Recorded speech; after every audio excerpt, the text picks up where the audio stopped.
After the women have left, the lamplighter points in the direction they went with his chin. Silly birds they are, chirping on about why the master has no wife, when everyone in town knows of our master's eccentricities. My heart sinks, remembering that fancy tea house where they locked me in a room, and I dare not speak, but I ask with my eyebrows. He seems surprised. You don't know? He spends many an evening at a place in town where they find only the most beautiful boys for him. He lowers his voice conspiratorially, and then he takes them to a private room. And then, I squeak, and then he draws them. I think at first I'd misheard or misunderstood. Draws them. Yes, portraits and brush and ink, but that's not all. Now the other shoe drops, I think. No? No. He makes a clucking noise with his tongue that surely means he's about to reveal the most scandalous behavior of all. Then he burns them. The boys? I ask in horror. No. He shakes his head. The portraits. And that's all, nothing else. Nothing else. Our master's too pure of soul. But this is why no woman will marry him. You know what? Your kink is okay. Yeah. No woman will... God, can't find any woman that'll marry me because I'm too into drawing and burning pictures of the most beautiful boys in the land. Who's just constantly locked in? I feel like that's 80% of posters on Reddit. Yeah, that's their excuse. What do we know? What does we? How are the union and the socialist be? Everything I can need, oh I need, oh I need, oh I need, oh what does me? Oh what does me? Oh what does me? Oh what do me? Oh. Welcome back to Workers Lit, your favorite podcast about fighting for the narrative. We are here to fight for a peach. I don't know. That doesn't make any sense. I don't know what I'm fucking talking about, but I'm really excited. We're covering, it's Pride Month, and we figured actually, this is Aisha's suggestion, that we cover something from Neon Hemlock. Neon Hemlock, you might recall, listeners, run by Dave Ring, is a queer forward speculative press. And we had an interview with Dave Ring just a few months ago on this very podcast. You can go check that out. I will link that in the show description. But we are covering one of their newer books, and now the newest book to date that we've ever covered on the podcast, Cecilia Tan's The Mystery of the Bitten Peach. Eventually, we're going to get to books that are so new they haven't even been written yet. Yeah, that's when we cover my book that I have about 3 chapters of and an outline. There you go. Well, all you got to do is go forward in time to when you've written it and just steal it from yourself. Yeah, that's my plan. As soon as I saw the cover of this book, I was like, "Oh yeah, I got to read this book. This rules." This cover art is so much fun. It's obviously I'll probably have some silly edited version of it on our episode. Gracious. I love how much it looks like art from a Chinese web novel, which is definitely what they're evoking. Yes. I know for a fact none of us had read this before. Did y'all have any experience with Cecilia Tan prior to this? I have not. No, it looks like she's written a lot of erotica though from her bio, which is awesome. Mm-hmm. Yes, more of that, please. Well, we will get to that. Let's talk about Cecilia Tan before we get into this. Also, I'm just looking at the notes here. I hope y'all appreciate the Peach Time Rage comic I attached. I remembered that it was just like from a blast from my youth. I don't know how I remembered that, but I just remembered there was a Rage comic where a guy goes Peach Time, and that's the whole thing. And I couldn't stop thinking of that. So Peach Time. Yeah, that's pretty much this whole book, and it's like a very short. It's a pretty short book, so the whole thing is like Peach Time. Yeah, and also I guess I should say this before we get into it. Folks, you should get this book. You should read this book. You should support Neon Hemlock. You should support this author. And you should have a fun time and read it. So then you'll enjoy the episode even more. But let's talk about Cecilia Tan. Cecilia Tan self-describes in her bio as a, quote, bi-gender, biracial, bisexual who spans the gamut of genre and gender. end quote. So that's fun. Bisexual, a new sexuality sweeping the nation by storm, or whatever It's Time magazine said. yeah, by Storm. In the bio, her bio, she says all pronouns are valid, but I use she her for societal convenience. So Man, oh, notable. if that is me as hell. Cecilia Tan, who often goes by C Tan, was born in 1967 in Massachusetts. Her family is Chinese, Filipino, Irish, and Welsh. She started writing very young and was influenced by her aunt, Maureen Brady, who wrote subversive feminist fiction. She says her aunt is the reason she wanted to write. She did an interview with Strange Horizons. I wanted to quote her there where she says, quote, I started writing when I was old enough to hold a crayon. I taught myself phonics, actually. When I learned to spell my own name, I thought, hey, there's a trick to remembering how to do this. And I immediately began writing, quote, books. Yeah, quote unquote books. There were phonetically spelled. I'd fold over a piece of manila paper and write a title on the front of them, The End on the back. I'd illustrate them too, just like children's books, but I was a much better writer than illustrator once I learned to spell anyway. So I always called myself a writer and told my parents that was what I was going to grow up to be. Life's so much easier when you know who you are and what you want to do with your life. But for years and years, I didn't feel I'd written anything worth finishing or worth reading. I learned the craft of writing, but I didn't have anything to say until I started writing erotica, that is. I think the erotic science fiction I wrote was defining for me because it was the first step in solidifying who I was as an adult individual, asserting my sexuality, and uncovering a lot of what had been subliminated up until then. And I think I should note, it seems like this book, as much fun as I had with it, is her least horny book that like she's ever Yeah. written. Yeah, it's pretty chaste as far as these things go. Not that there isn't like wall to wall yearning. Oh boy, is there yearning. Sure. Yeah, it has a lot of energy. Like, it's about somebody who hasn't quite matured to the point that they're comfortable enough having sex, and they're Yeah. about to get there. Oh, Which yeah. I think is an interesting thing to write a book about, because I feel like most books about sexual discovery actually have the fucking in them. But like, Right. some people don't get there for a while. Yeah. And I think that's valid. Yeah, the fucking is happening just off screen on the last page, I think. I really do think Yeah. like if we get another page, they're probably fucking at this point. Yeah, that's but- the night story. Oh yeah. She said her role models growing up were Mr. Spock and David Bowie, which I That's think is a lot. awesome. Hell yeah.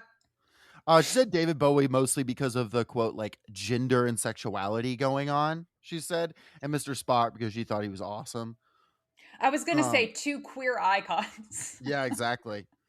She started writing professionally as a teenager. She had a monthly column for Super Teen and wrote articles for Teen Machine, which is great. That's a defunct magazine now, which is a bummer. I love that name. She went to Brown University and got a bachelor's in linguistics and cognitive science in 1989.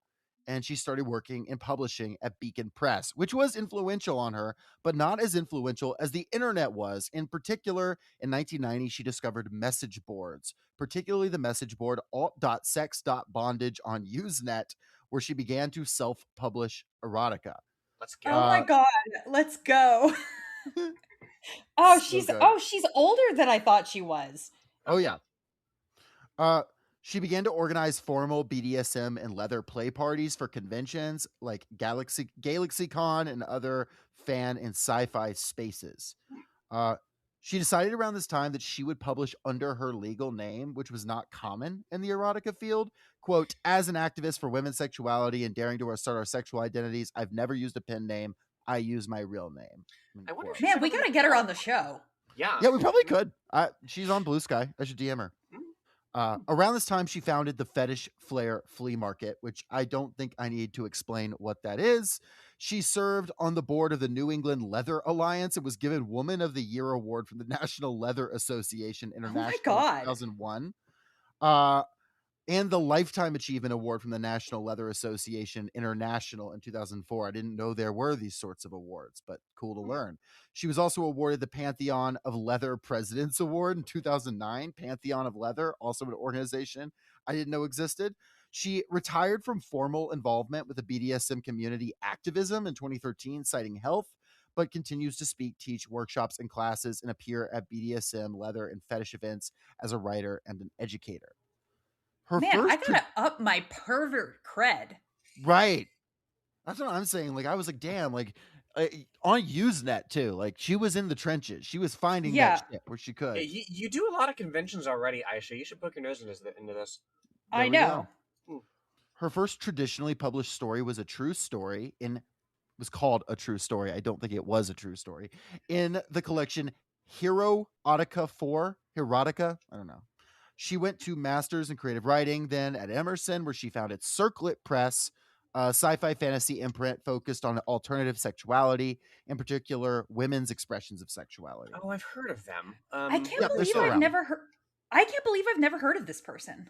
Yeah, I was feeling the exact same way though. I was like, it seems like I should have like bumped into some of this, but I never have. This is where she published her first book called Telepaths Don't Need Safe Words. That rules. After graduating in the mid 90s, she focused heavily on Circlet Press, both writing and editing while submitting her work elsewhere. Has over 100 publishing credits of like short stories and stuff. This included her getting a gig as a regular baseball writer for Gotham Baseball Magazine, Yankees Huh. Extreme Magazine, and Yankees Magazine. She'd go on to edit the Yankees annual magazine and become the publications director professionally for the American Center for Baseball Research and the co-editor of Baseball Prospectus's annual magazine. Okay, I think she might be the coolest person in the world. She's so sick. In the mid-90s, she started publishing her journals online, which she still does, and is credited as an early innovator in the blogosphere as a result of that. And you can find them all going back to like 93. It's crazy. She was an early adopter of the ebook erotica trend and had some success with that, with books like Mind Games, Hot Streak, and the Magic University series. And now we're in the aughts. Her first novel from a major publisher wasn't released until 2013, and that was Slow Surrender from Hatchet Press. Described, the back cover says, a waitress meets a mysterious businessman who pushes her sexual boundaries, leading to a game that blurs the line between pleasure and pain. It became a trilogy, and I've seen it described online as 50 Shades of Grey, but good. Wow. But not read it. She's gone on writing and writing and writing, from short stories to the Bound by Blood books to our topic today. I don't need to list every book, but she's got a bunch of honors. She was put in the Hall of Fame for writers in the Saints and Sinners Literary Festival. Her online serial Darren's Guitar Chronicles won the inaugural Rose and Bay Award for crowdfunded fiction. Her novel The Prince's Boy was awarded honorable mention in the Rainbow Awards, then NLA International Writing Awards. It goes on. She's been nominated a bunch of times for a Lambda. And then it's funny, the honor section then has all her leather awards. And baseball awards. She has baseball writing awards as well. Oh my god. She says her greatest influences are internet fan fiction, but that there are 3 authors that really shaped her style, and she doesn't feel comfortable saying who any of them are because over the years they've all turned out to be horrible people. Going through her blog, one of them is Neil Gaiman, for sure. Oh, for sure. That like same. Yeah, no, same. Also, I have guesses about the other 2, but that one I know for sure from looking through her blog. In the April of 2026, she published The Mystery of the Bitten Peach with Neon Hemlock Press, and here we are. And I didn't know where to fit this in. She also has a black belt in Taekwondo. Me too. So, yeah. Oh, Wait, do you actually? Yeah. Wait, that's sick. I didn't know that. Yeah. I mean, like, I haven't done it in a long time, but I mean, I would have to start over probably, but I did have a black belt for a while. Wait, so who wins if you and Jen come to blows? Oh, Jen, for sure. Like, I haven't done Taekwondo since like my early 20s. It's too expensive. That's why I stopped. Who wins if Jen and Cecilia Tan come to blows? That's the real question. Oh, yeah. Sound off in the comments. Yeah, it's too expensive because it costs too much Taekwondo. Come on, Yeah. Lenore. I think Cecilia Tan gets the upper hand because presumably she has a baseball bat on deck. Yeah, I was like, also probably a bunch of like crops and shit. I don't know what kind of leather stuff she's into. What's the most random? What's the most random gig y'all have ever had in like writing? Working? Just in general. I was a secretary for my college's Office of Cultural Events, and because of that, I ended up once driving John Waters to the school from the airport. No. How the Wow. fuck didn't I know that? That's amazing. How Yeah. was he? He was awesome. He like Sick. I was 18. I feel like it had a big impression on me. I Yeah, had not seen any of his movies. Like I didn't know who he was. And then by the end of the weekend I was like obsessed with him. that's fantastic. Um, I don't have anything nearly that cool. But I did help write a board game that never came out. I don't know. That's a random gig I had. I don't know why, Lenore. Hmm. Oh no, just wondering. The baseball writing thing was interesting to me. I think if you're a creative, especially if you're a writer, like there's always something that like is sort of out of character with everything else you do, but that like helps explain you a little bit. Yeah. I mean, I guess Sure. for me there's Homestuck. Mhm. I don't know if that's out of character, but Hmm. Homestuck definitely is kind of a weird one. Right. Oh, one more thing that I didn't put on here, but in college she briefly worked as a mime. That's also a thing that happened. I Why couldn't not?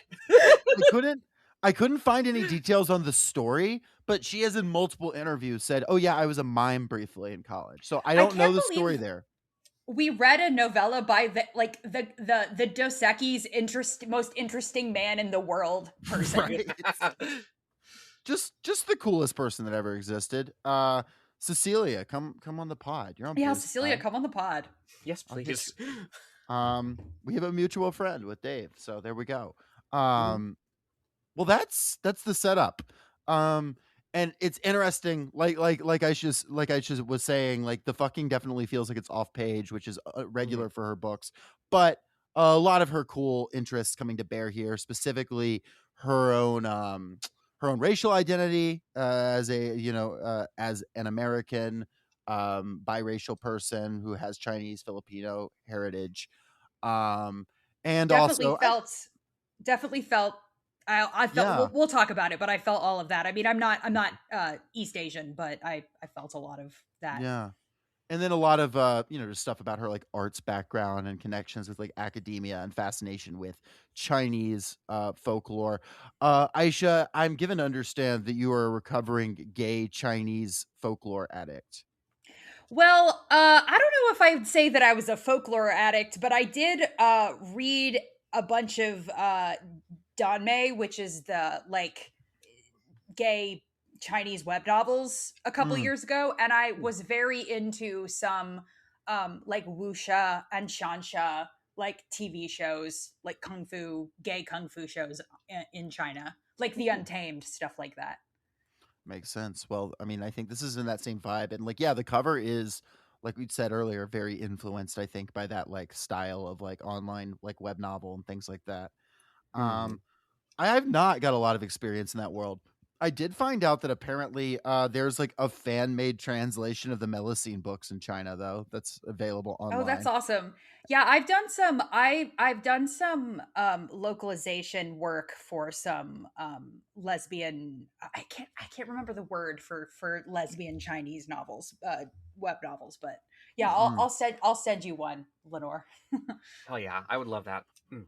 Well, I think we should note too, and I didn't know this until I started reading this, that apparently the peach is very much considered a queer symbol in Chinese culture, and there's a phrase that's called the bitten peach, which is a byword for homosexuality, coming I didn't from way I ways didn't back. know that one. I knew the cut sleeve, Mm, Yeah. which yeah. is Mhm. there's like the legend of the cut sleeve, which is like an emperor was sleeping next to his male lover, and his sleeve, he was on top of his sleeve, and he didn't want to wake him, so he cut his sleeve off rather than wake his lover.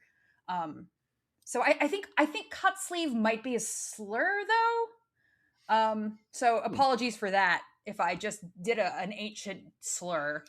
But Mm, yeah, I had not heard peach. Yeah, we just lost all our listeners from the Tang Dynasty. damn. Well, I looked into it a little bit, and yeah, it very much is a thing. It comes from this companion of the historical figure Duke Ling of Wei. Apparently, he and his lover were out in the garden, and his lover bit a peach, and the peach was so good that he was like, I can't even eat it. I have to share it with my lover because it tastes so good." And then they both ate it together, and it was a symbol of their love. And then the lover got a little older, and he got ugly, and the Duke turned on him and was like, You suck. And also, remember that time you gave me a peach? Why the fuck did you give me a peach you'd already bitten? Why didn't you give me another peach? And that's how the story goes. And they were mad at each other. And it's kind of considered like a cautionary tale about not being gay because gay people are vain. But like also a lot of Chinese like gay people have just adopted it as like, yeah, we fuck with peaches. That's what I was gonna ask. Is like, okay, like, is the point of the story like, okay, like you have this affection for like maybe the same sex, but like it's inevitably like fleeting, like it's a cautionary tale. Yeah. That's kind of the idea. Yes. Yeah. They've got a bunch of little stories about them, but the art of it is fun. I'm looking at an ancient I feel like tapestry. the cautionary tale should be don't date nobles. Yes. Mm-hmm. And then Ranji was one of the more famous poets from the Long Dynasty, wherein wrote, favors of the cut sleeve are generous and love of the half-bitten peach never dies, in one of his poems, which was him basically being like, I love Bussy, basically. Yeah, I love fucking voice. A really cool way to say that. So that's the context of the peach, though there is also a peach in the story. But I've talked a lot. Do one of you want to frame up what this book is about? And once again, I really do encourage you to go read the book and then come back and listen to the episode, though you'll enjoy it regardless. Yeah, it's a quick read. Aisha, I think you summed it up best in one of the chats. What did I say? A dirtbag lesbian goes to ancient China. Yep. Yeah.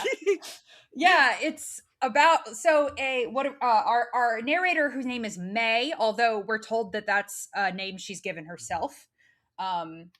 She tells us that she is mixed, white and Chinese. Her father was Chinese and he died during the Vietnam War. And we come to find out, because I either this is a reveal or I just missed it, but our protagonist is from the 90s. It's 1992 when the story sort of starts. Mm-hmm. And she is working in a basically, like, yeah, she is working in a place in a Chinatown in Boston in 1992, and through some stuff that we'll go through, she learns that she can teleport / travel through time to anywhere that is China, including Chinatowns throughout the world. Back Yeah, in and the specifically, 90s, I was working at a Chinatown. No, that's not anything. Go ahead, Lamar. Well, and there's another like caveat there as well, right? Can she only do it when it's like dusk or dawn? Yeah, it's I think she can do it at any time, but it works better when it's dusk or dawn. Yeah. Mm-hmm. Gotcha. Yeah, gotcha. It's kind of a vague on the vibes about that. I mean, this is kind of alluded to at the beginning too, because at the very beginning she says some stories are day stories full of hope and the promise of renewal that comes with the dawn. Some stories are night stories full of mystery and shadow and desires unspoken, brought on by the dusk. I still don't know which kind my story is. Given me, perhaps it's both. So yeah, that duskiness and dawn. Common bisexual Behavior. So May, yeah, she is working at this it's just like a bar, like a Chinese bar. Well, I mean, should we go through more like what, because the book jumps around, right? Yeah. So this is not the first thing we learn in the book.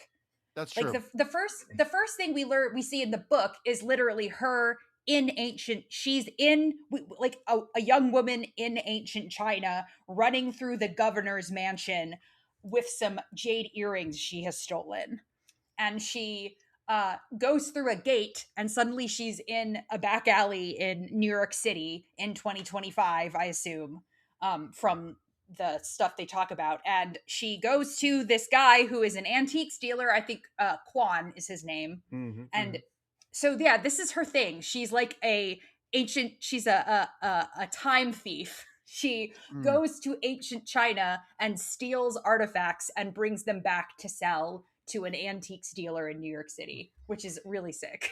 That's such a good gig, because like that's the thing. It's that Indiana Jones, like, oh yeah, bury something for 1,000 years and it becomes an artifact, right? Because it doesn't matter really what she takes back. She can take like a serving dish from the Five Dynasties period and it's like a priceless artifact. Right. Yeah. 'Cause it's in perfect condition. Mhm. Well, is she selling these artifacts to a normal guy or is it a weird guy? It might be. I mean, I love. Yeah, Quan. I fuck with Quan heavy. He's like Oh, yeah. He's like a like uncle, very like uncle archetype, like a middle, like maybe not middle aged, like 30s, guy, who is like he's like always wheeling and dealing on the phone in various like dialects of Chinese. And we come to find that he is an immortal and she is also an immortal, though a different sort of immortal than he is. And there's several kinds. As Fallout Boy said, we could be immortals. This guy, yeah, he was a fisherman in ancient China and he took a pill that makes you immortal, which I think is great. Like the Which pill is that like makes it's I guess a folktale. Yeah, right. that's part of the conceit here is that like everybody from the like ancient Chinese folktales is real and just like bopping around in like the modern day. And that's a recurring theme here is that how May relates to people at several points is like she's swapping the stories that she grew up with the like in America with the stories that the people she's speaking to tell her that are like the Right. Chinese stories that like she is sort of vaguely aware of, but like isn't really in touch with that like half of her heritage. I mean, I'll just go out on a limb and say like our stories kind of suck. Yeah. Like I want a story about like an immortal dude like being a fisherman, like old woman who like lived in a shoe or whatever. Like you can take or leave. I don't know. She's just chilling. In 1,000 years, the old woman's like, who said that I lived in the shoe by accident or something like that. Yeah, and that's yeah. the future story. Just give it time to cook, I guess. I don't know. I mean, also May at one point says it like people ask her, "Oh, do you know this story?" And she's like, "I don't know. The stories change." Like so, depending on who is telling them, stories change. Can I So tell y'all my favorite really quickly? They reference it in this. My favorite Chinese folk tale. If I can tell Mhm. you it very briefly. Y'all know the story of the seven brothers? no. Okay. It's mentioned in the text, is it not? It is. The story of the seven brothers, I remember reading it into some kid's book I got from the library when I was like 10, maybe even younger than that, is this king wants to execute a guy, not knowing that he has six brothers that look exactly like him. Oh, And okay. No, I do know this. Yes. it's so good. And the king says, okay, you're an honorable man, so come back tomorrow and I'm going to execute you, but you can say goodbye to your mother and father. And he says, okay. And the next day he sends his brother and he's going to be decapitated. Little does he know that brother has the power of having a metal neck. And so he's not able to decapitate him. And he's like, all right, come back tomorrow and we'll do a different execution method. And it goes on and on. Each brother has like a very hyper specific power to survive different execution methods. For instance, being able to stretch your legs really, really far so drowning doesn't work. Let's go. And there are different versions of it. You can really tell any version of it, like anything you can come up with as an execution method and anything you can come up with as a very specific and niche power to avoid that execution. He does until after 7 times, the king was like, well, I cannot sentence a man to die more than 7 times. And that's the story. I love how that's a rule. He's like, Like, you activated my trap card. And that's not It's like important to this story, but it's an example of a Chinese Septuple legend. Jeopardy. Yeah. There's a real goofiness to the stories that I really like. Yeah. Mm-hmm. Yeah, well, that's always like whatever I hear like Arab folktales, I'm like, what? Meanwhile, you hear like Scottish and German ones, and they're like the scariest shit you've ever heard in your entire life. Yeah. Yeah, don't do this or like an old lady will eat you or whatever. Hans Christian Andersen was a genius at that. Like, yeah. My favorite one of his was, have y'all ever heard of Big Claws and Little Claws? Yes. Yeah. Hans Christian Andersen was such a fucking freak. That guy, Yes. like, he had so many problems and issues. Like, Mhm. he was so, like, he had this deep, like, fear of being buried alive. So when he would sleep at, like, a hotel, he would put a sign next to him that said, I'm not dead, I'm just sleeping. Oh, that's the fucking, like, Granny Weatherwax thing. Yeah. He was just a real freak. Anyway, so Quan has like a job, like some people come to Quan to get artifacts and he sometimes will send May after them, and a curator from the Met, I believe it's the Met, Yeah. is wants to meet with May. So she goes to meet with her, and oh no, she's hot. Says, oh, a And curator wants to meet with her. I hope it's not a quirked up mixed girl that's gonna make me act up. yeah, we gotta read her. Like, this is just like, oh, the most like, oh, okay, so she's a bottom thing I've like ever seen in my life. Oh, I found it. Okay, read it. Her lips are seashell pink, and I'm trying not to stare at them as she speaks. Quan and I are old friends. For a moment, I wonder if she means old, but when I let my eyes go soft, she fades into the background like every other person nearby. She doesn't have the luminous, permanent quality that the immortals do. What she does have is an unexpected measure of self-possession, and strangely warm, reddish-brown eyes. I wonder if she's part Caucasian, but when I don't want people prying into my background, I don't pry into theirs. Whatever she is, I feel like an uncouth puppy next to her. We can talk more in my office if you like. Of course. I heal far too eagerly, and I know it. Unbelievable. Wow. And as I mentioned to y'all in the chat, the thing about subs is that we're not very good at hiding the fact that we are subs. She's just immediately like, yes, mommy. Yeah. Very, Yeah, very Lenora, recognizable. Lenora, I literally read that. I was like, Lenora's gonna love that line. Like specifically. Yeah, there's a book about Chinese Lenore. Yes. Yeah, absolutely. Chinese Lenore, come yeah, on the pod. Yeah, you can't imagine how Chinese my Lenore is becoming. And this person is going to be kind of one of our other main characters here. This is Sandra Lin. She's a museum curator, and her life and disposition is the most similar to Cecilia Tan's own background. You know, both of them having a similar, ethnic makeup, both kind of enlightened feminist art obsessives, similar backstories when you hear about where she came from and how she like came up. And yeah, she's this obsessive museum curator who's like loving art and is always like bringing up the feminist angle, bringing up anti-colonial angle, bringing up the and queer always angle. blowing May's mind, because May is from the 90s, and like Sandra's from the 2020s, so she'll always like say like she'll say dyke, she'll call herself a dyke, and then May will be like, oh! Like, can you say that?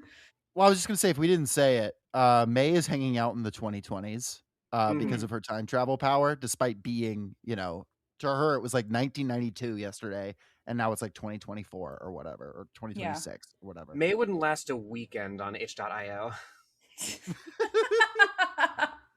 But she'd enjoy what time she had there. True. Mm-hmm. So at the museum, we learn that there has been a theft, and it's a theft of a jade peach that is like something representing the Bitten Peach made in jade. So like extremely valuable. Like jade is like incredibly valuable. And Sandra tells May that she thinks that it might have been a hate crime because the case was defaced. Right. And so she's like, and she mentions like our government is now trying to erase like the progress that we made. And she in the book makes references to both America and modern day China doing this, which I think is an interesting angle, because it doesn't hit us with any like China before communism stuff, but it is like, that is like, I know that the left in America tends to be very pro-China, but like there's always like the part of me that's like, they don't let gay, gay stuff is not very good over there. Like there are like authors who write gay fiction who get put in jail and stuff like that. Like that happened famously to like a famous gay web novelist. Yes. And not that it's great here either, but like yeah. Both like dignity, I guess. President Xi change course on queer rights, and my sword is yours. But until then I gotta keep being like, damn.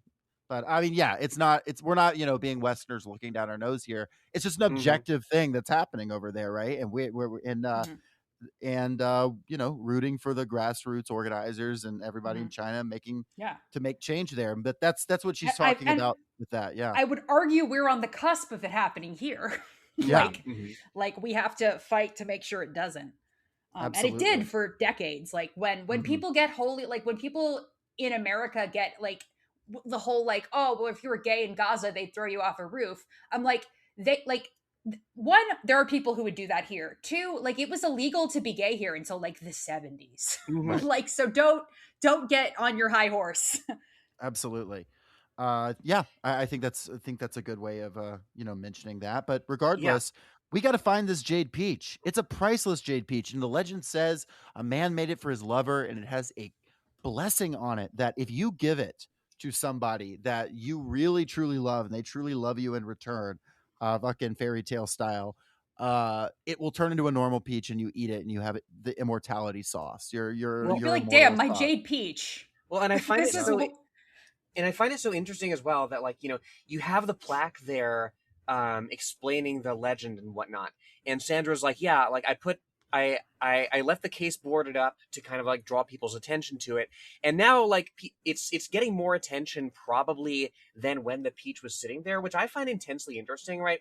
There's something in there about like, okay, like there is this struggle going on, for the rights and for the existence of the marginalized, and somehow like it gets more attention like once it is effectively over and once like these people can be idealized victims. But Right. like in the moment of struggle, when things necessarily have to get ugly and people have to fight back, like there's more of a reticence of the oppressor class to Everyone loves a land acknowledgement. Right. Yes, exactly.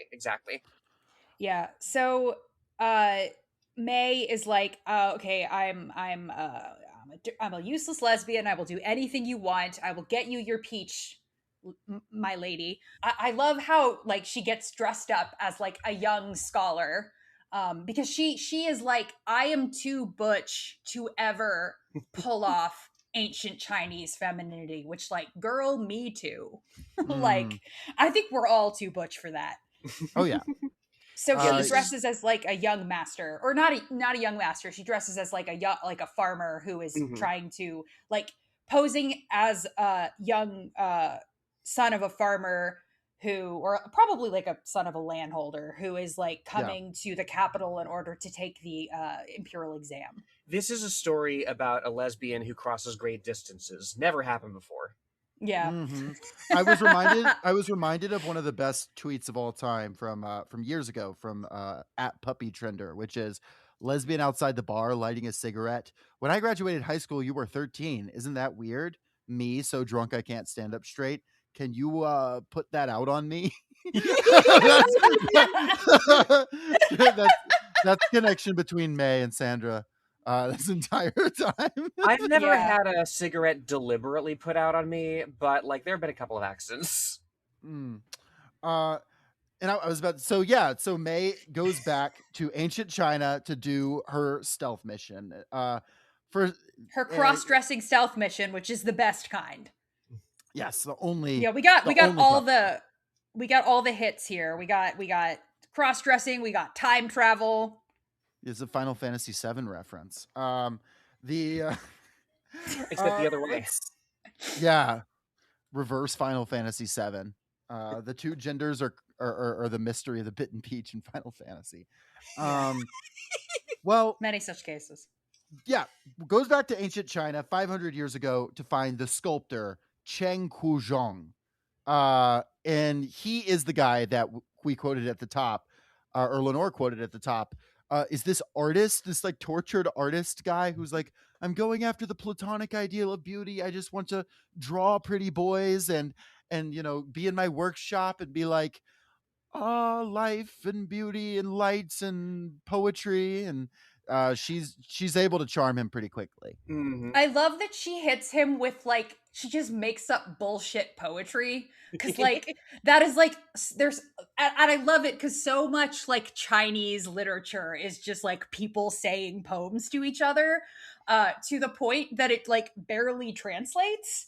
And I love that. I love that also, like, the guy is clearly like, okay, this is nonsense, but he's like charmed by it.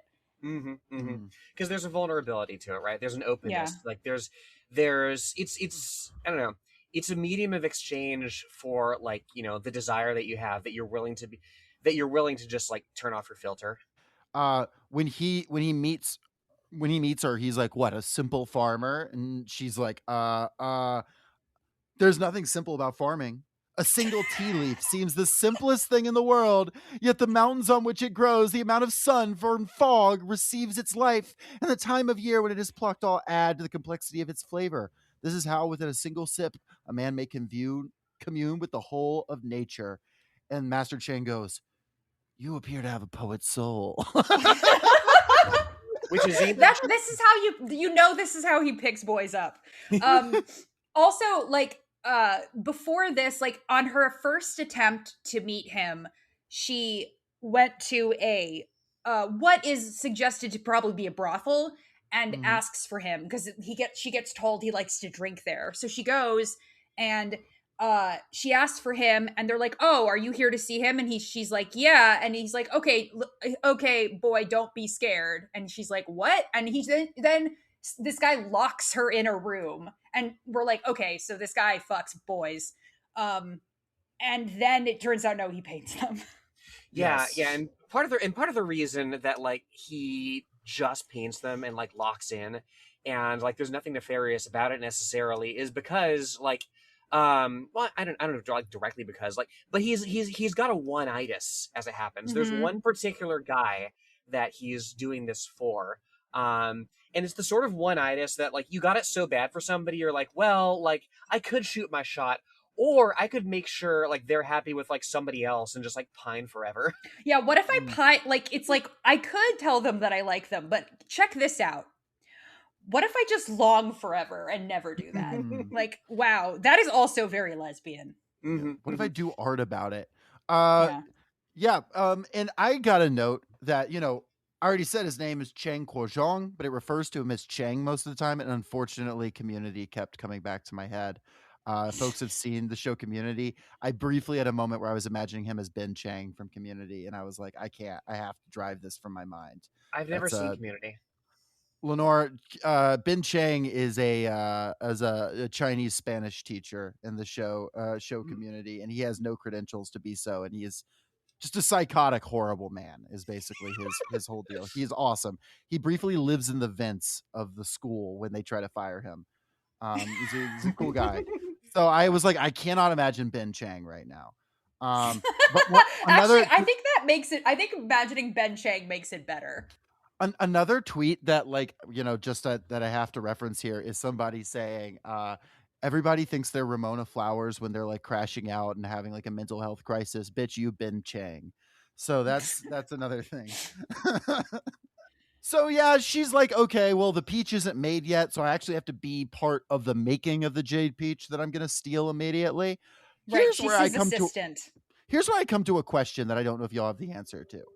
If she steals the jade peach here, how does the jade peach matter in the 21st century as like a piece of art that everybody knows about? Alternate timelines. Okay, great. Sorry, I was being annoying, but I was like, I'm pulling out my Life is Strange power. I've been I mean, trading for years for this. also, like, who are you going to ask, like, whether it came from, like, this or that timeline? Like, the museum creator who's in on it? Or curator, Yeah. rather? that's true. Also, the white people are not going to know. That's true. That's true. So yeah, that's going on, and she like occasionally is like, I'm gonna go check back in with him, and goes over there and then goes back to the past and hangs out with the museum curator. And this is around the time we get some flashbacks to how she first embraced her Chineseness. So this goes back chronologically, but I think we should talk about how she learned to speak the language and how she had her first like real love slash getting locked in a room situation, because people love to lock her in rooms Yeah. above brothels.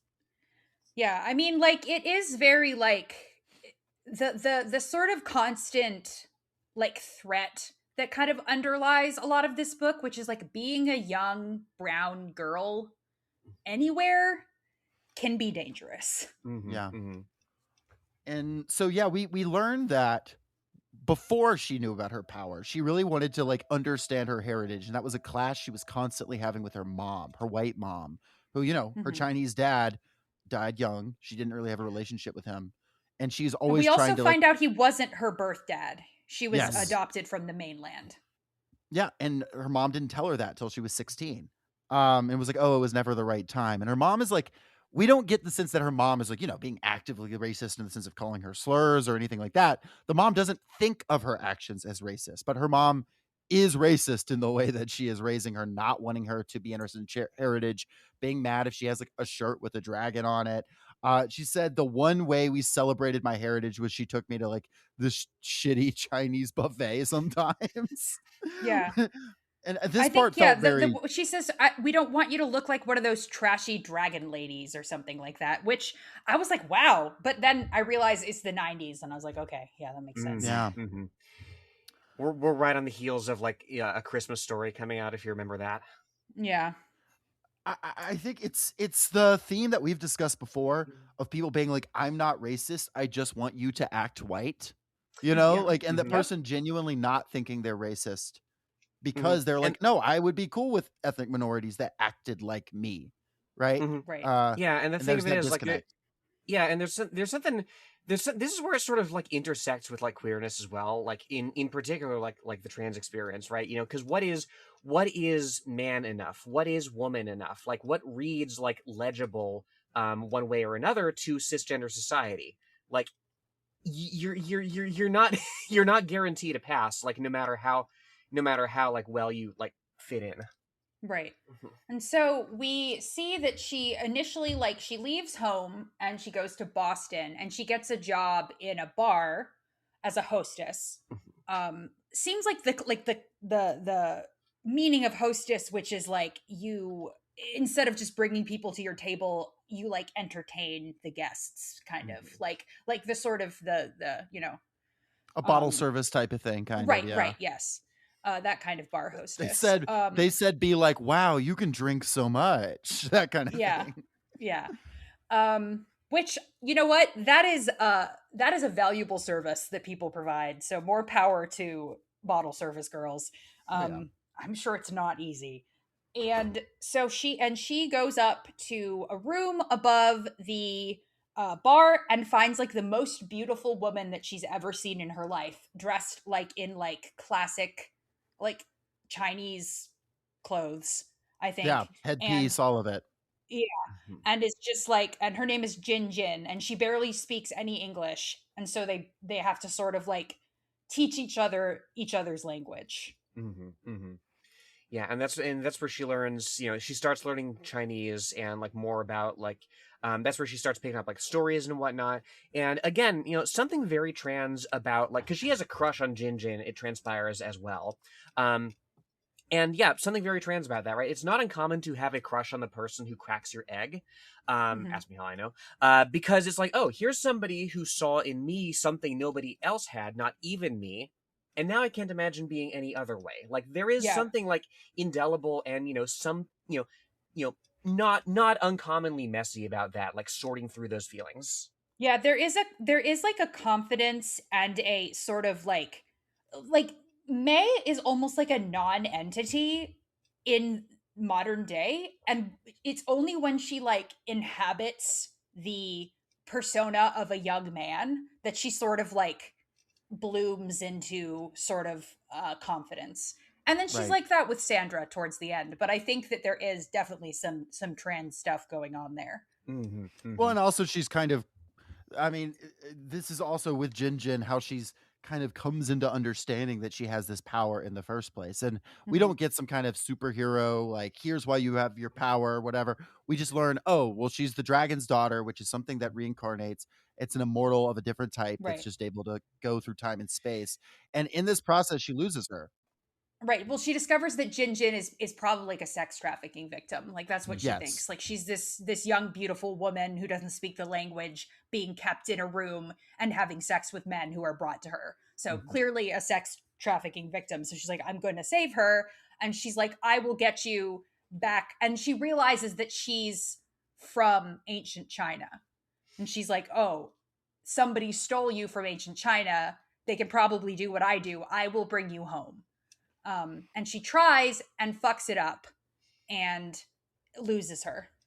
And get what ends up in like Manila in like the 70s or something. Yeah. Yeah, she looks for her for a while, and I mean that's how she originally ends up in the 2020s in the first place, we come to find. I'm gonna be Right. so real with you. After this part, I didn't really get what was going on with the Gen stuff. It Mhm. feels a little like, did y'all feel like that plot line getting resolved like just kind of happened, or did I miss something No, crucial? no, I think like the one thing it does is it doesn't tell you that like it doesn't explain in so many words. I think that May has realized that she must be from ancient China, Yeah. but like I think we're supposed to infer that she does. And then when she talks to Quan, her and Quan have the conversation about the different kinds of immortals because he's like, "Oh, I know you're one too." And we find out that Jin Jin is the third kind of immortal, which is like an archetype. Mhm. The Emperor's concubine, who was so loyal to the Emperor that because when concubines were buried alive with emperors when they died, she was so loyal that she was like made into an immortal or something like that. But because of like the inherent like class position and sort of like captivity inherent in that archetype, is kind of just all she can be is a beautiful woman in a room who men are brought to. So Mm. when the way that May finds her is Quan says, "Have you tried looking for her in the place you found her?" And I think that like it's just that like some things cannot change. Like some beings are always going to be the same thing that they are, and she can't save her. But Is she the does bring impression her that I back to got. she does bring her back, doesn't she? No, I don't think she brings her back. She just goes back on her own. Okay, I see. I don't know if she That gets makes like sense. slingshotted back there through time, but it is sort of like the idea of like how May keeps saying that the dragon's daughter arrives where she's needed. I think that there is like a force that brings, because Quan is always telling her little things that I loved because it's like such an uncle thing to say, like, oh Right. well, this is good luck and luck works like this and fate works like this, and she's like, okay, because like my aunts will say that and like my grandfather will say that, but like my Arab family. So it's just extremely just like, well, yes, it works like this. And I'm like, okay, Makes sense. inshallah. Yeah, and she, and perhaps because of like the nature of her being an immortal as well, of the specific kind of immortal she is, right? She doesn't have quite the long perspective that somebody like Quan does, who's like been around forever, because like she's lived multiple lifetimes, and so sort of has to come back to herself like in each one.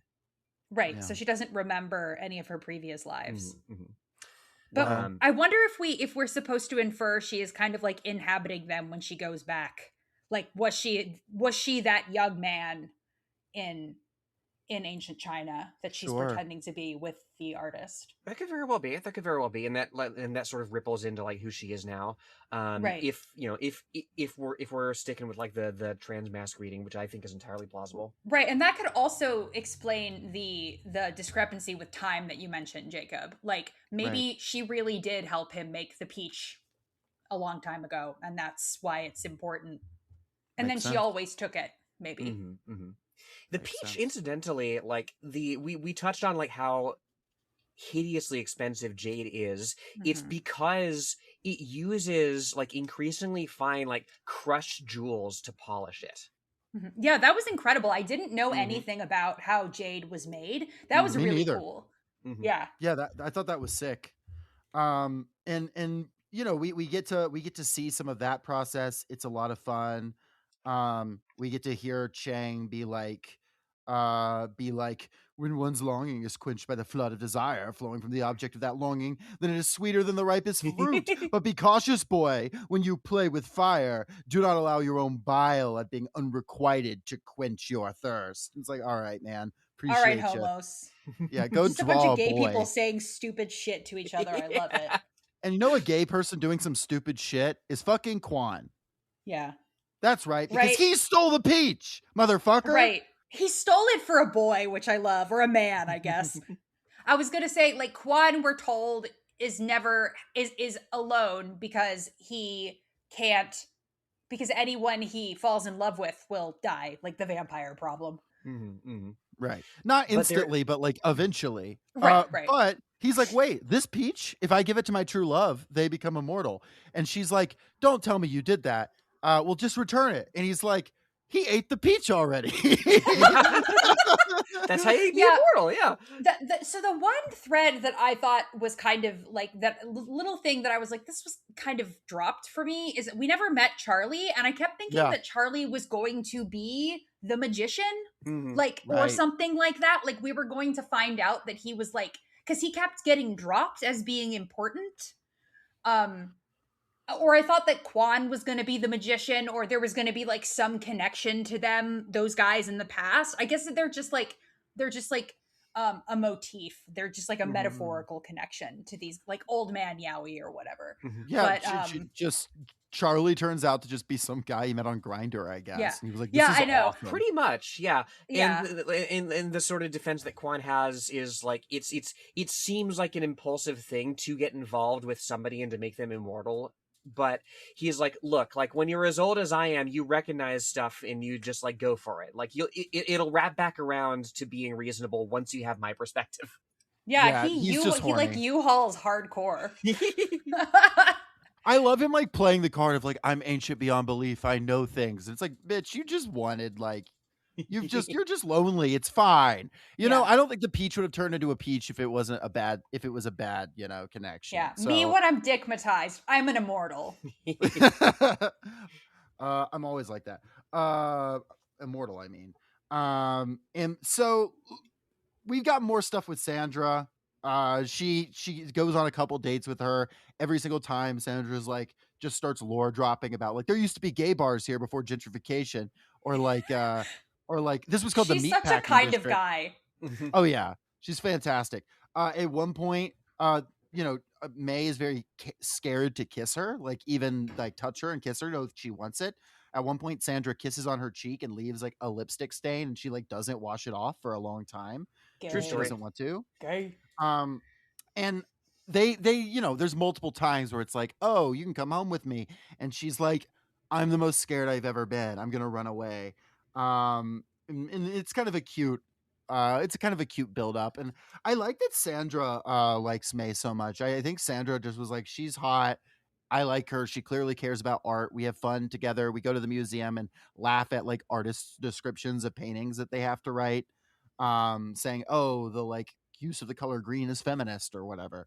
Laughing at like at like the casually racist docent who's like, "Oh, you two are of an Asian extraction. Like, I bet you'd be into this." Yeah. Yeah. And that's also, all fun. like very vaguely, like Sandra's Dom vibes are also very like, okay, I have to be patient with this person because they kind of don't know what they want, and I can't tell them what they want, and I really like that, all of that stuff. As somebody who like I have like a breadth of interests that like isn't necessarily like there's not necessarily like a comparable depth. So like when I meet somebody who like really like hyper fixates, who really like gets into something and is a freak about it, like it's very easy to get obsessed with somebody like that. Passion. It's very sexy. Yes. Absolutely. And so that's a fun thing that's going on. And then we wrap up.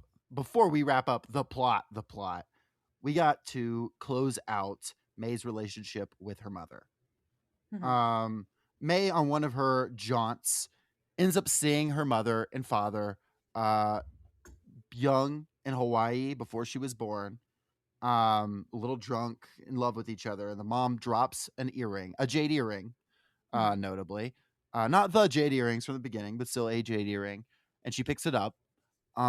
She goes forward in time to where her mother is. It's been some time since they've seen each other. And she did you basically catch that she has to take a bus to her mom? Yes, She, which is she, interesting. yeah, because she can't like she goes places that are like spiritually Chinese. Her mom is not. Right. Very deliberately not. And Spiritually Chinese. yeah, and her mom and her have a conversation where her mom's like, you know, your father went off to Asia and left me. Now he died. He didn't really leave her. And she's like, and I was always worried you'd do the same thing. And she's like, is that what you're gonna do? And she's like, yeah, Yeah. but appreciate you doing your best. Um, Yeah. bye is kind of what I happens here. do I do really like the sort of maturity of sometimes you just don't have a relationship with a parent. Like sometimes like and it doesn't need to end in like screaming or anything. Yeah. It just I like that both of them are like, well, I don't actually feel a lot of a connection to you like I thought I probably should. And that's fine. Which is I think interesting. I haven't really seen that sort of like mutual, like she's like, I know you're her mom's like, I know you're leaving and I'm less upset about it than I feel like I should be. And May is like, me too. Like, which I thought was really cool actually. Yeah, and May gives her that jade earring, which is a connection to her father. It's really not about May at that point. It's about this relationship you had years ago. There's something, this sort of closure on it. And the mom even mentions like she's been doing therapy and stuff. Not to be clear, not therapy so she can have a new connection with May to fix all of that, whatever. It's like, no, but like for herself. So we now see the mom kind of gets closure on this moment. Now the mom can continue on with whatever her story is too. Right. And May leaves her behind, and that's presumably they never see each other again. I really love how this book deals with being mixed race and being diaspora. Because there is a level of like obviously alienation and like not feeling like you belong with either side. I also really like the thing that I thought this was going to be about, as I thought it was going to be like, oh, she's an American stealing from her culture.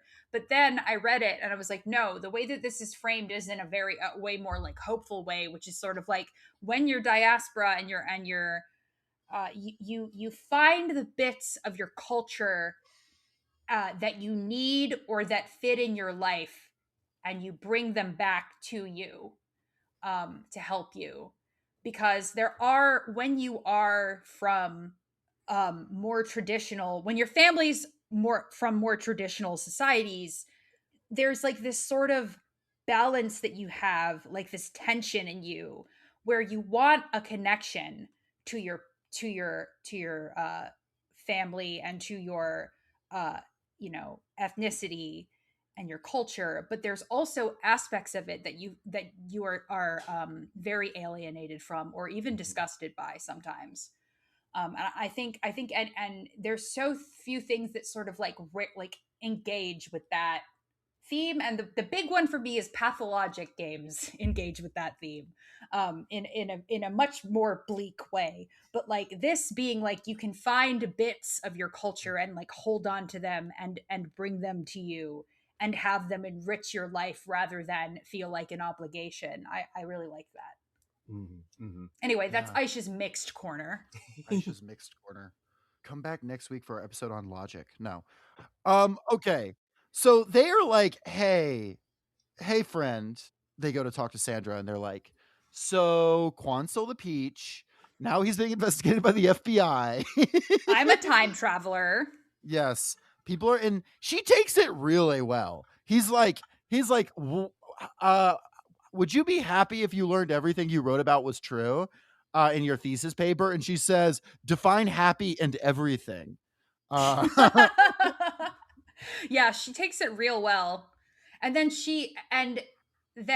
they're like, okay, well, to save Quan from, I guess, Kash Patel's FBI.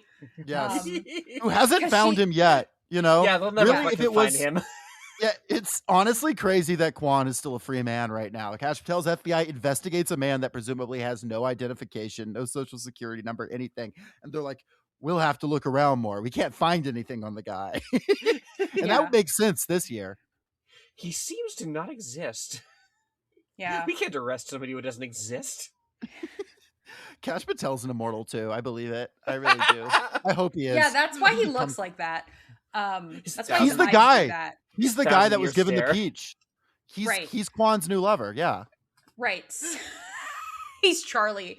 Okay, so I'm so sorry, Quan. I'm so sorry that they said that you would fuck Kash Patel.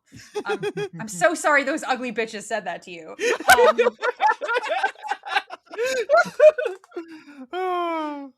So basically they're like, okay, we have to go.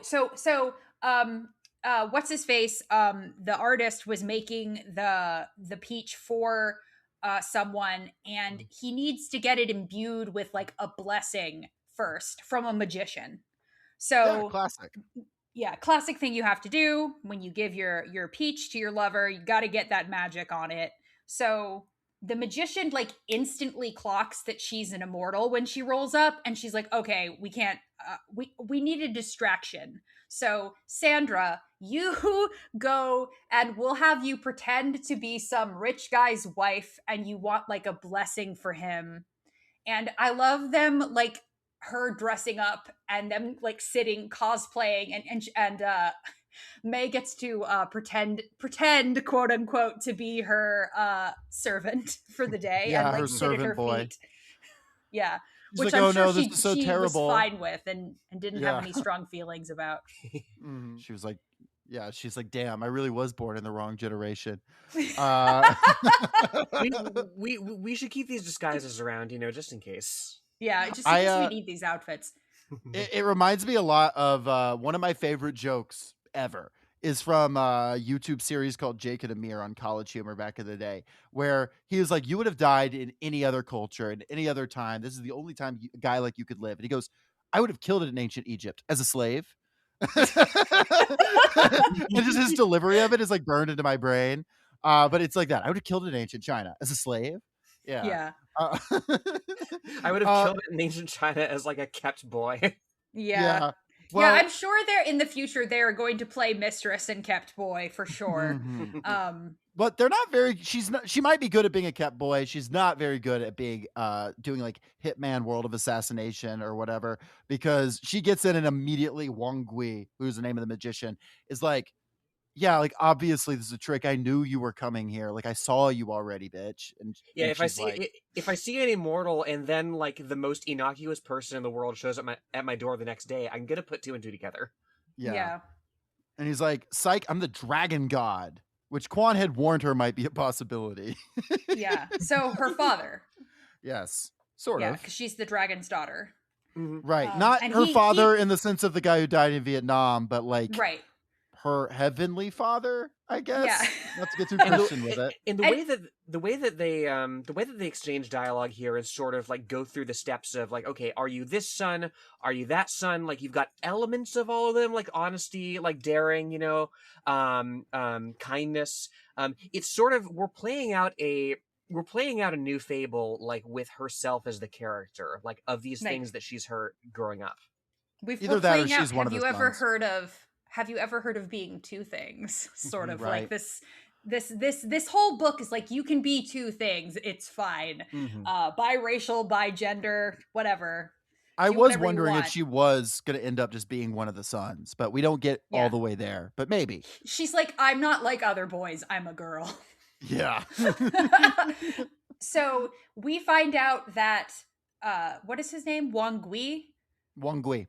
Wang Gui is in love with the artist who made the peach, and Of course. then May and he's like, and May's like, wait, why are you doing this for him though? Like he's going to give it to someone else and not you. And he's just like, I'm sad.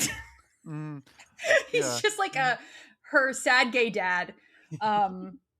And then she's like, bitch, you idiot. He's obviously making the peach for you, moron.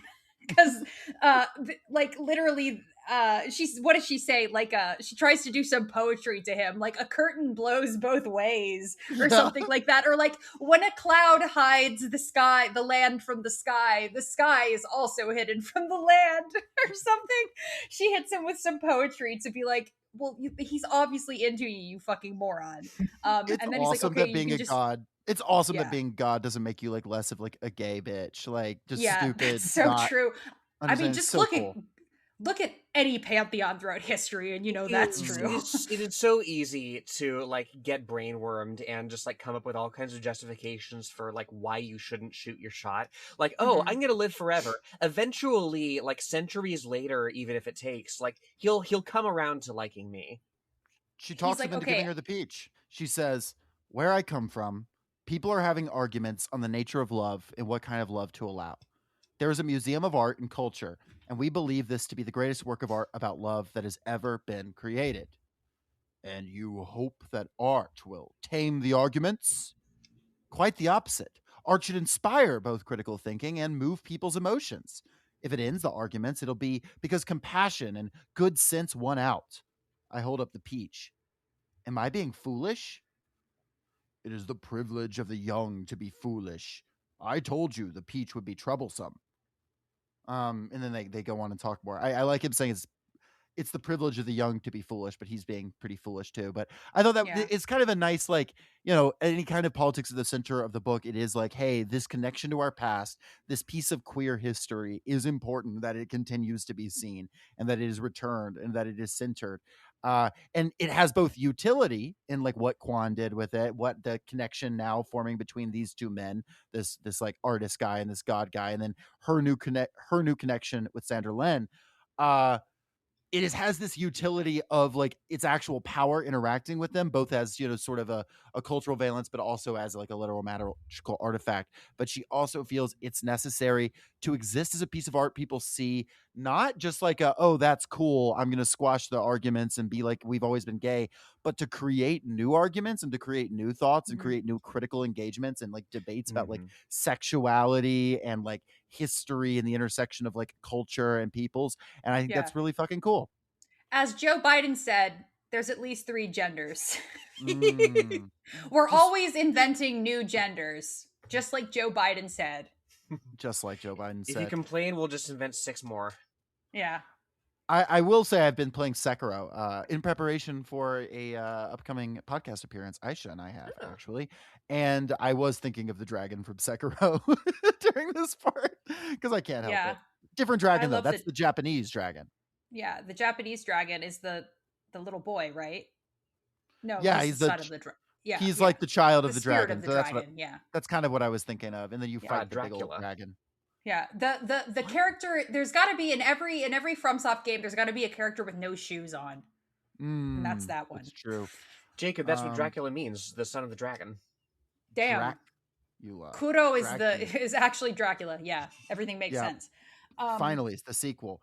Anyway, she's like, hey, he wants to fuck you, man. Go hang out with him. And he's like, oh, thanks. Well, I guess you can go back to your time. And they get a pretty happy ending here. At the very end says, we land at some other alleyway. It's probably New York, and it's pouring rain here too. And we're getting utterly soaked, both shrieking from joy and the cold of the sudden deluge. I pull Sandra to me by the waist, and rather than try to remember what language we're supposed to speak or whether we are wearing the right clothes, I decide this is the right moment to let my tongue cleave her lips apart. And then it shows a picture of a bitten peach, and that is the end of the book. Yeah, that was great. I really recommend it. It was very fun, very quick read. I want to go read her erotica now. I gotta check it out. Yeah, and I will say too, just that ending of like, I'm not worried about what language I'm speaking, what clothes we're wearing. We're, you know, in presumably a Chinatown back in the 2020s, in this extension of ancient China that spread all over the world, an extension both of themselves as members of the diaspora. And it's I don't know, it's beautiful. And like we said, she probably fucks for the first time right after this. So you know what? Good for Yeah. her. Happy Yeah, for good her. for her. Like, final thoughts. I want to say, if you, listener, have not, you should read this book for sure, definitely. But if you have not consumed any like Chinese fantasy, it is awesome. Like, there's so much like great. There's a lot of really great shows with like really fun martial arts and like wire work, and there's a lot of queer shows that are very like, they have to be like low key about it. They're like, oh, Right. we love each other because we're sworn brothers and stuff like that. But they are extremely romantic. Like, there's a ton of great shows. And yeah, those are really fun. It's just such a great time period, and there's such a rich like cultural fantasy history in China that we just don't really ever have access to here. But yeah, I recommend the genre. Like, Yeah, I mean, it's I don't know.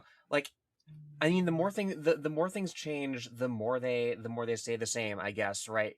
You know, across eras, across, centuries of experience, right? You can still find somebody who surprises you. You can still find somebody that you get just absolutely stupid over. And sometimes what it takes to sort of shake you back into focus is the recognition that, look, like, people have been falling in love with each other in, whatever configuration for centuries. This is nothing new. And you should just reach out and take a bite. Yeah, it's great to be reminded, like, and obviously, like, this is historical fiction, so it's not a real account, but, like, to be reminded that, yeah, like, things have not always been the way that they are, and they will not always be the way that they are. Mhm. Like, Christianity has soured many things. Let's just say that. Yep. And you know what's not sour? You know what's really sweet? The peach. It's a peach. It's a peach, folks. And that peach, it might It's just be gay. an ass. It's gay I don't know. sex. It's an peach, also an ass. That's what it also could be if you post the emoji. So That's the it can moral of the mean- story. Eat ass. I think so. I Yeah. think that's what Yeah. happens right after that. Man, why is that always the moral of the story on every podcast I'm on? It's so beautiful. Well, next week we are covering James Baldwin. We're keeping it gay, folks. Kind We of are crazy talking- we haven't covered him yet. Mhm, Honestly, we are talking about Giovanni's Room. I believe that's what we agreed on. Yeah. Yeah. Mhm. Yeah, we're talking about Giovanni's Room. So if you want to read, keep up. That one's not a particularly long one. That's a 1956 novel. And I think, very differently tonally than this, but I think there will be some interesting, actually thematic crossover to talking about, expressing sexualities in different conditions and cultures and coming to terms with one's self and body. So looking forward to that. And Lenore, did we on the last episode plug your new podcast, or did we forget to do that? No, we did discuss it on the Stoker interview, but I'll bring it up again. Myself and Jen Big Nasty from the nonfiction half of the show, formerly the news half, now the nonfiction half, are starting up another podcast. It is us two, it's Luna Oi, it's Revolutionary Thought, THOT, and Ray from Pearl's Pod, friend of the show. It's a bunch of communist women and women adjacent talking about what it is like to be those things, because sometimes you don't want to hear men talk about it. So it is called if you need a guest, I've been a woman for a while. You're like on the short list. You're at the top Hell of the yeah. short list and the long list. There's a list like that's just you. Hell yeah. Lenore actually told me you're allowed to come on, Jacob, but there's one thing you have to do first. But yes, so probably won't be on there. The name of this enterprise is Half the Sky, because that's what we hold up. Damn. And the first 3 episodes drop on the 1st of July. We talk about why none of us have kids. We talk about gender. What the hell is it? It is most things as it happens. And we talk about beauty standards, and we will talk about so much more. It is a monthly podcast, and we hope to, just get a little looser with it. Hell yeah. Well, I'm outflanking you from the left. I think women hold up 60% of the sky. Damn. But that's okay. We can talk about that. The 25% of our listenership that are non-binary, of course, holds up all of space. That's Yeah. true. Space and time. Well, I heard that the cloud blocks the sky from the earth, but the earth is also the sky blocking the clouds. Sorry. And if the clouds go down to the leaf and it makes the tea, yes, see, it all Yeah. connects. Yeah, really makes you think. Mm. And Well, if Cloud listeners- puts on a dress, then you play a little ribbon game. Yes. It all comes back around. Well, listeners, think on that. Think on Peaches. Think on Giovanni's Room. Think on Pride Month. And Read this book. read this book. Catch you Yeah, back next support time. Neon Hemlock. Peace, y'all. Keep it gay. Bye. Pages upon pages, words of wisdom from other workers' brow.